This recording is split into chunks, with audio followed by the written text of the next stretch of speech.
नमस्कार, आपली बदलापूरमध्ये मी श्रद्धा तुम्हा सर्वांचं पुन्हा एकदा स्वागत करते। आजच्या या व्हिडिओच्या माध्यमातून आपण विद्यार्थ्यांबद्दलच अर्थात चर्चा करणार आहोत। विद्यार्थी जे असतात त्यांना बऱ्याच असेसमेंट दिल्या जातात, परंतु योग्य कोणती दिली पाहिजे यावरती आपण चर्चा करणार आहोत। आणि अर्थात आजच्या या चर्चेमध्ये आपल्यासोबत पुन्हा एकदा उपस्थित असणार आहेत डॉक्टर अमरेंद्र चितळे सर। त्यांच्यासोबत आपण चर्चा करणार आहोत। सर, काय सांगाल, काय योग्य वाटतं तुम्हाला? आजकाल भरपूर सायकोमेट्रिक असेसमेंट्स अवेलेबल आहेत, अगदी म्हणजे लहान मुलांपासून ते अगदी ॲडल्ट्सपर्यंत। लहान मुलांसाठी मला असं नेहमी वाटतं की मल्टिपल इंटेलिजन्स असेसमेंट करणं त्यांची फार इम्पॉर्टंट आहे। आता ही जी मल्टिपल इंटेलिजन्स असेसमेंट म्हणजे साधारण वेगवेगळे इंटेलिजन्सेस, आपण 7 टाईपचे जे इंटेलिजन्सेस असतो ते आपण मेजर करतो। हे इनफॅक्ट आपण सेंट अँथनीमध्ये सुद्धा करतो की सगळ्या मुलांसाठी आपण त्यांची मल्टिपल इंटेलिजन्स असेसमेंट करतो। बरं, अगदीच बर्ड्स आय व्ह्यू समजा सांगितलं की त्या असेसमेंटमध्ये काय आपल्याला कळतं, थोडंफार त्यांचे वेगवेगळे जे 7 इंटेलिजन्सेस जे आहेत ते कुठल्या लेवलवर आहेत ते कळतात। Like for example visual intelligence म्हणजे बघणं, इमॅजिनेशन आणि रिकॉल इंटेलिजन्स किंवा इमॅजिनेशन।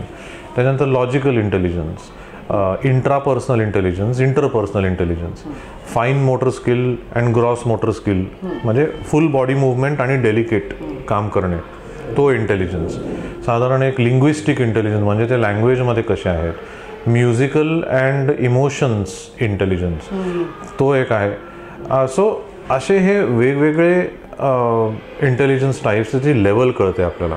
बरं, हे जाणून घेऊन काय कळतं आपल्याला, तर हे जाणून घेऊन आपल्याला एक असं कळतं की फॉर एक्झाम्पल कोणाचं समजा फाईन मोटर स्किल्स समजा खूप चांगली आहे, म्हणजे ते पेंटिंग वगैरे करू शकतात, ते म्हणजे अशी डेलिकेट कामं, ॲक्टिंग वगैरे करू शकतात, गाणं वगैरे गाऊ शकतात, गाणं पण तेवढंच। हा, लिंग्विस्टिक इंटेलिजन्स कोणाचा समजा चांगला असेल तर इन जनरल ते लँग्वेजमध्ये म्हणजे नवीन लँग्वेजेस ते शिकू शकतात, म्हणजे कदाचित त्याच्यामध्ये करिअर करू शकतात। एखादा लॉजिकल इंटेलिजन्स समजा चांगला असेल तर तो कदाचित चांगला प्रोग्रॅमर वगैरे बनू शकेल, किंवा लिंग्विस्टिक्स आणि लॉजिक समजा चांगला असेल तर इन जनरल तो ग्रॅमरमध्ये तर उत्तमच असणार, म्हणजे असं थोडंफार हे कळतं की कोणाचा इंट्रापर्सनल इंटेलिजन्स खूप हाय असेल तर तो त्या मुलाला रिस्पेक्ट फार इम्पॉर्टंट आहे। म्हणजे तुम्ही त्या मुलाला ॲज अ पेरेंट तुम्ही कोणा दुसऱ्यासमोर असं काही बोलू नाही शकत, नाही ना इन्स्टंटली मग ते रॅप होतो, ब्रेक होतो, म्हणजे नाही का।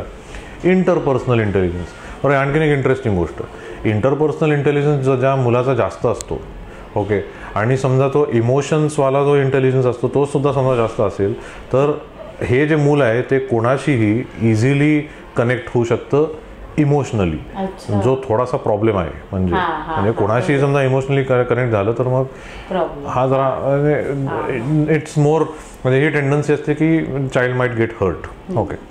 बरं, इथून पुढे म्हणजे हे जस्ट मी तुम्हाला काही एक्झाम्पल्स वगैरे दिले, त्या टेस्टमध्ये हे सुद्धा कळतं की त्यांची ऑब्झर्वेशन स्किल्स कशा आहेत, sense of smell and taste, हे थोडंफार समजा कोणी मुलं मिलिटरीमध्ये समजा जाणार असतील किंवा एअरफोर्समध्ये वगैरे जाणार असतील तर ह्या गोष्टी तिकडे फार इम्पॉर्टंट असतात।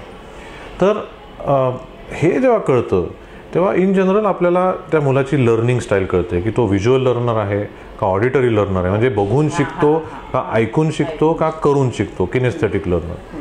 मुलांनी कुठला फील्ड त्याच्यासाठी सगळ्यात चांगलं असेल, म्हणजे सायन्स, आर्ट्स की कॉमर्स, हे सुद्धा कळतं। कुठल्या करिअरमध्ये त्या मुलाला जायला पाहिजे, म्हणजे मेडिकल, इंजिनिअरिंग किंवा इतर काही, त्या रिपोर्टमध्ये साधारण एक 50 करिअर्सचे हे येतात की एवढे हे 50 करिअर्स आहेत, ह्याच्यामध्ये हे सगळ्यात बेस्ट आहे त्याच्यासाठी, म्हणजे पहिले 10 देतात ते की दीज आर द बेस्ट।